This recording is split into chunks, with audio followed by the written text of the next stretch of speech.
always been told to love myself.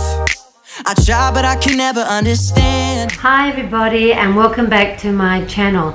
Today's topic is going to be about the 5 most common low carb mistakes and how to avoid them.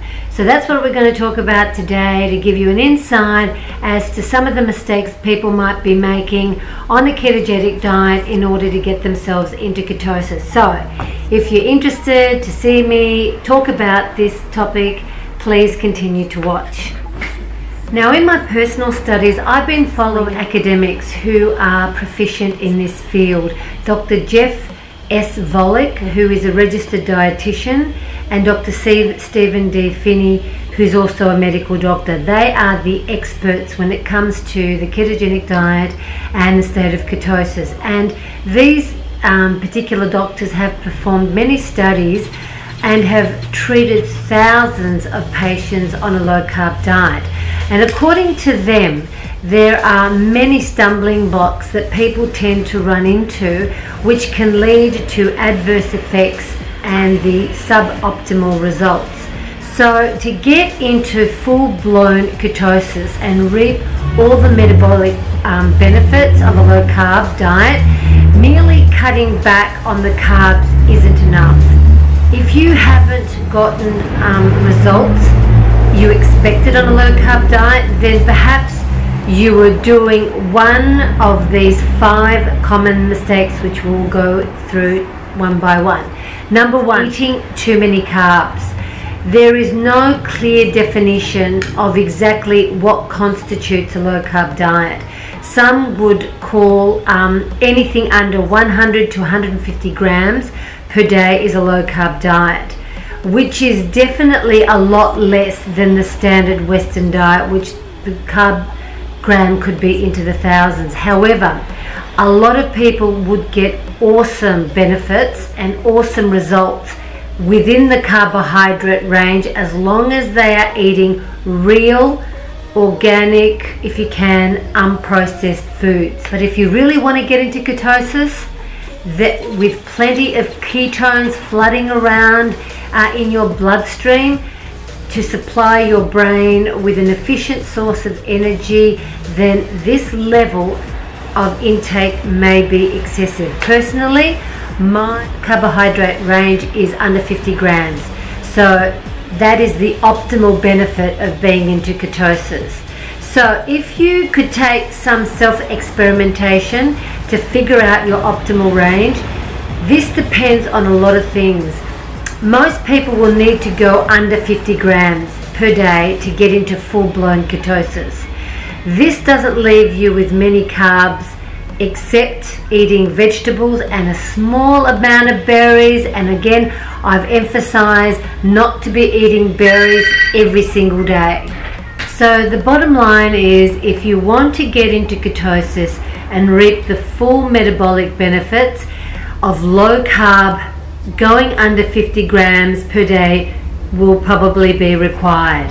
So number 2, eating too much protein. Protein is a very important macronutrient which most people aren't getting enough of. However, it can improve satiety and increase fat burning compared to other macronutrients. So generally speaking, more protein should lead to weight loss and improved body composition. However, low carb dieters who eat a lot of lean animal foods can end up eating too much of it. When you eat more protein than your body needs, some of the amino acids in the protein will be turned into glucose via a process called gluconeogenesis. This can become a problem on a very low carb ketogenic diet and prevent your body from going into full-blown ketosis. So according to Volek and Dr. Phinney, a well-formulated low-carb diet should be low carb, high fat, and moderate protein. A good range to aim for is between 1.5 to 2 grams of protein of your body weight, or 0.7 to 0.9 grams per pound. Bottom line, protein can be turned into glucose via a process called gluconeogenesis neogenesis, and excessive protein consumption can prevent you from getting into ketosis. For me, I eat 60 grams of protein, I weigh 60 kilograms, so for me it's 1 gram per 1 kilo of body weight. Number 3, being afraid of eating fat. Fat is good.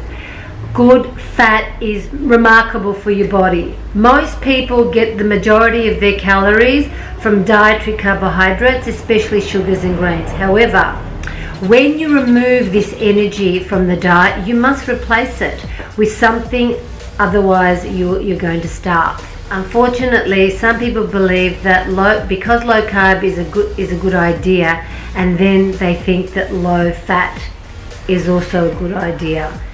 This is a very big mistake. You need to get energy from somewhere, and if you don't eat carbs, then you must incorporate fat into your diet to compensate. If you don't, you're simply going to get hungry, you're going to feel like absolute crap, and eventually you're going to give up, because no diet can sustain starvation. It's humanly impossible. You can starve all you want, but there will come a point in time where you're just simply going to break down and want to eat everything inside.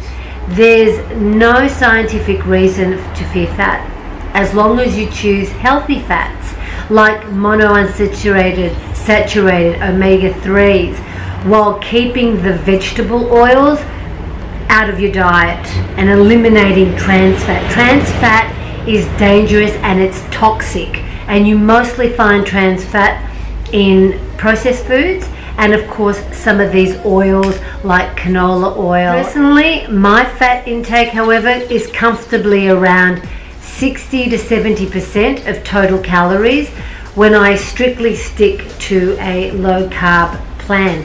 According to Dr. Volek and Dr. Finney, fat around 70% of total calories may even be better.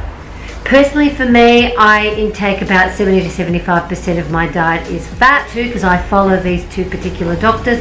They also advocate around 70% of your total calories is to be consumed from fat.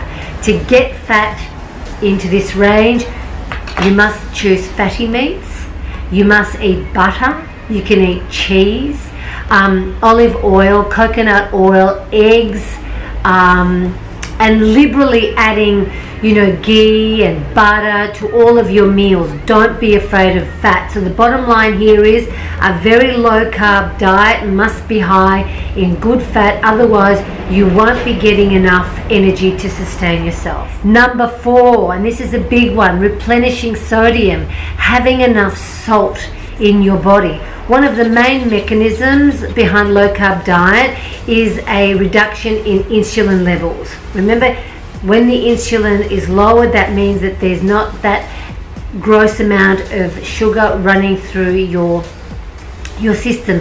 And insulin has many functions in the body, such as telling the fat cells to store fat. So high insulin, fat storage. Low insulin, fat burning. But another thing that insulin does is to tell the kidneys to hold on to sodium. So on a low carb diet, your insulin levels will go down and your body starts shedding excess sodium and water along with it. So this is why people often get rid of excess bloat within a few days of low carb eating. However, sodium is a crucial electrolyte in the body, and this can become problematic when the kidneys dump too much of it. This is one of the main reasons you get the side effects on low carb diets, such as lightheadedness, fatigue, headaches, and constipation. So the best way to circumvent this issue is to add more sodium to your diet, and this can be done so simply adding good salt into your food.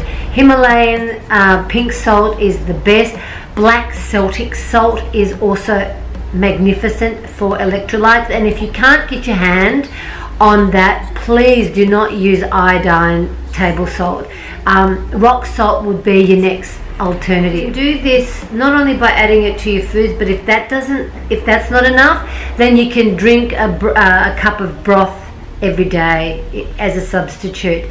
I personally love putting salt on my food. I'm big on it. I have Himalayan rock salt. I'll put it on my peanut butter. I'll put it on my vegetables. I'll put it on everything because I just need the salt. And plus, if you're working out and you're sweating and you're excreting all of that salt as well, then you need to actually replace it. So the bottom line is low carb diets will lower your insulin levels, which makes the kidneys excrete excess sodium from the body, and this can lead to a mild sodium deficiency. Number 5, lucky 5 is not being patient. Your body is designated preferentially to burn carbs, so because they're available. So if they're always available in your body, that's what your body is going to choose. Body will always choose carbs over fat, always. So if you drastically cut back on your carbohydrates, then the body needs to shift to the other energy source. So no carbs, or less than, say, 50 grams of carbs in your body, the body still needs to function. There's not enough sugar, glucose in your body, so it's going to start tapping into the fat, which either comes from your diet or whatever you've got stored on your body. It can take a few days for the body to adapt to burning primarily fat instead of carbs, during which you will probably feel a little under the weather, which they call the keto flu. This is called the low carb flu or the keto flu, and several weeks for full adaptation to a low carb diet, and it's important to be patient. So this is the take home message. I personally believe a low carb diet potential cure for some of the world's biggest health problems that we have today. Obesity, type 2 diabetic, we're talking as cancers. This is well supported by science. However, just cutting back on the carbs isn't enough to get the optimal result. There you have it, everybody. In order to get into ketosis, to maintain ketosis, you need now to be very vigilant on the amounts of protein, carbohydrates and fats that you're going to consume. Bottom line is 70% fat, 20% protein and about 10% of carb, and you can jiggle that around just as long as your carbohydrate is under 50 grams. So on that note, if you are new to my channel, please don't forget to subscribe, give me a thumbs up and click that notification bell. Thank you again for watching. I'll see you soon. Bye for now.